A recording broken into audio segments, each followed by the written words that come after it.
Thankful for the mindset, the grit, the toughness of this football team. Call them grimy. That was they're a grimy group.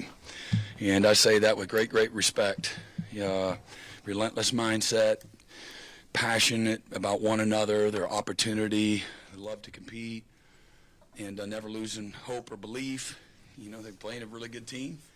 It's been a really good team against everybody they've played. They've played all the one-score games outside of the A&M game that really blew up into the third quarter after a fake punt and backup quarterback that played for them. So, the stats aren't really, there's nothing to quote-unquote really, brag about for y'all. Love to, pump up. Everybody gets excited about a lot of offensive statistical things that show up. But, man, I know we had more yards per play and more yards per carry, 3.2 to 2.0.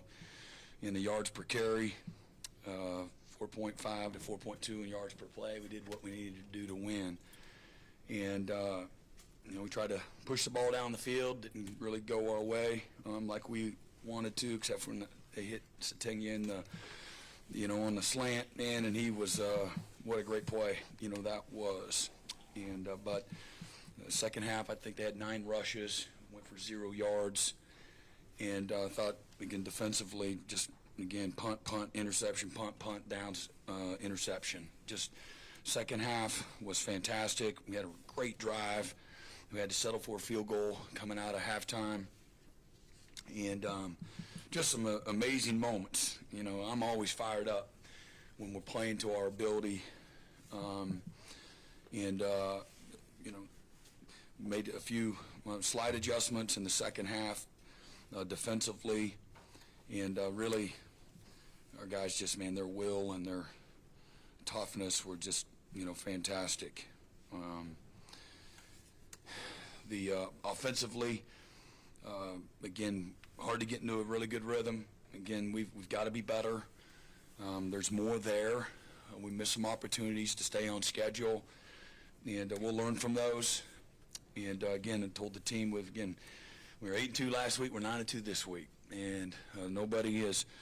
I'm proud of our guys for a body of work and a relentless commitment. And but nobody's handing out trophies. There's no badge of honor other than playing the game a certain way.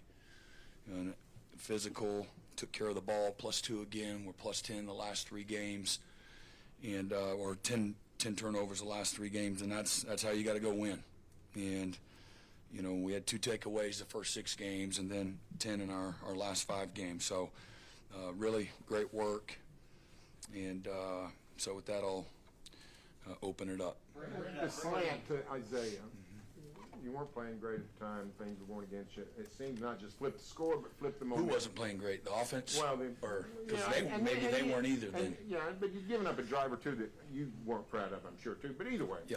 I mean, it seemed to flip the score, but also flip the momentum from that for the rest of the day, really. Yeah, I think that's fair. It really created a spark. We go up 7-3 there. Is that right? Went up 7-3. Yeah, huge play. Again, against the defense quality of Missouri, you can create an explosive play, hit a guy on a runner, and make some guys miss, and leaves them almost 80-yard touchdown. That's a huge play in these kind of games, absolutely. And it created momentum and belief and all of those things. So it takes those things, to ability to execute, be able to protect, be able to get open, and catch them in the right call. So great job, by John and the line and Isaiah. Defeating Hardy, they had that first drive, and he had a few runs there. And I think, you said in your opening statement you made adjustments in the second half, but you started to make you guys made improvements. Yeah, right after the first drive, Yeah. Again, they're going to get some. We were a little soft, and sometimes we're playing coverage, and we're light box, and see what we can get away with. You don't always know, until you get on game day. You just can't sit there and load the box every play either. And sometimes it's a cat and mouse game. It's, and for them, their job is to try to keep us off balance, and our job is to do the same. And then you start figuring out where your matchups are and kind of what they're leaning into from a DNA. And you can tell what they believe by what they do, you know, and how they're attacking you. And so our job is to identify that quickly and be better. And I thought we got better. I told y'all, maybe I didn't tell you, and I told somebody, but I spoke to here in media-wise this week that in a lot of their games early, they give up, teams have given up a lot of rushing yards to them early in the games because of it's hard to emulate, you know, it's kind of like a triple option team, you know, the precision of their O-line, the style of runs. There's not a whole lot of teams that do what they do and how they do it. And then the power of the running backs, you know, their balance, their strength, their explosiveness, their center of gravity. It's hard. And again, usually you see that. And but thankfully we started knocking the pile backwards a little bit more often and pushed the pile the right way and got things under control. And again, in the first half, I think they had field goal, 14 play, and then it went punt, and they had a field goal attempt, 6-play, 60-yard drive, and then they go 3-and-out punt. And then we did a crappy job right before half on the 2-minute drill, just crappy by us coaches, and gave up a 77-yard drive there right before half, just because we just didn't I didn't call it right. And then but it came out in the second half, man, and just really, again, punt, interception, punt, downs, interception. I know I said that already, but you know, so our guys really buckled down. You know, Grayson Holton had a career high 7 tackles. Eli intercepted another one. Great play there. We had several opportunities in some really competitive places. You know, we had the penalties go the wrong way, and I thought we were really competitive spots there. And we gave up a few of those conversions. You know, gave them the ball back. You know, a team that's hard to defend, and gave them the ball back.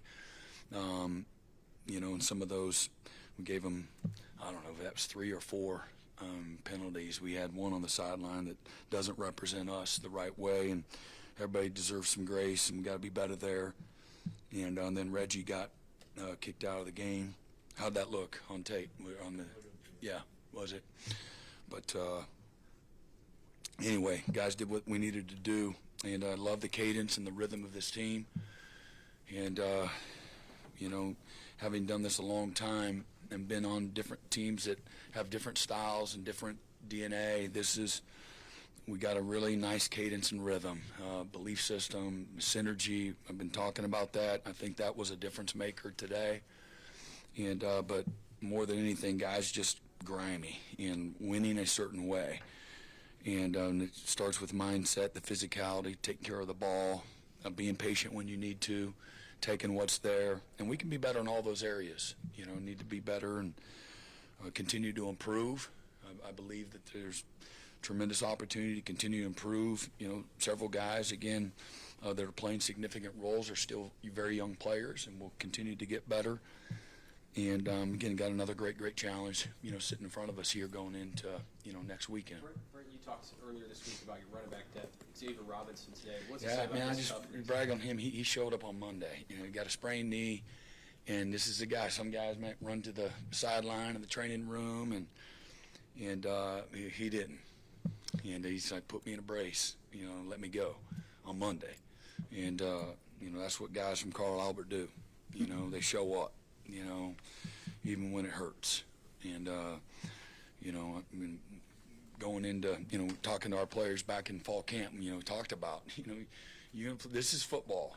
And there's not, if you're playing a role, you're probably not going to feel 100% from here on out, moving forward. And you want to play this game at a high level, and you want to be successful and somebody that has value, then, man, you're laying on the line at 70, 75, 80%. And, you know, that's the reality. And so we can't have a bunch of race cars around here, Lamborghinis, that everything's got to be just right, and have the premium fuel and the lug nuts and all those got to be just right. You know, this is football. And I just have a great appreciation for our team that share that, you know, vision and philosophy, you know, and I'm not going to miss this opportunity. So talked about respect for winning, respect for what it takes, respect for their jersey, the name on the front, the name on the back, respect for this opportunity, these opportunities, what's in front of us don't always happen.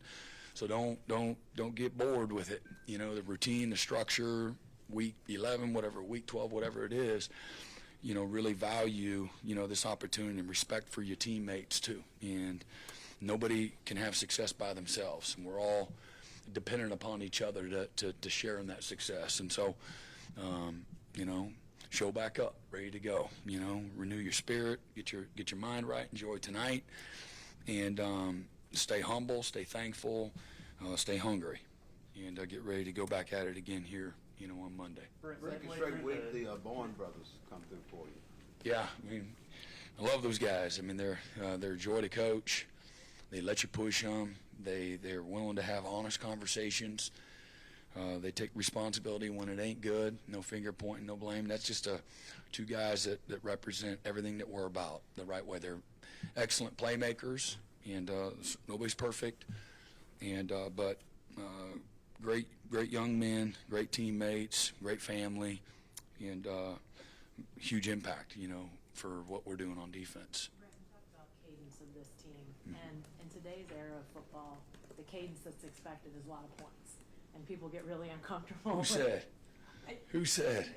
You look around football, it's Really? a lot of points. In the SEC? Look around that football? Well, okay, maybe not as many, but No, I think that's the sensibility of fans anymore, and getting comfortable with it not being that way. You as a Yeah. defensive guy, maybe that comes more naturally, but No, how does it doesn't.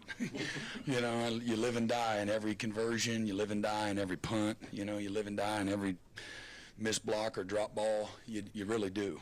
And so comfortable, maybe reasonable, but you know, still we got to get better. We you know, things can be a little easier if we can get better. But at the same time, you've got a defense right now that I would assume maybe it's not comfortable all the way around when the offense isn't clicking, but you have to, it seems like, feel confident of the formula. Yeah, we got great maturity there, you know. Don't be worrying about who's punting or if they're getting first downs. You don't have no opinion on that. You know, that's the mindset.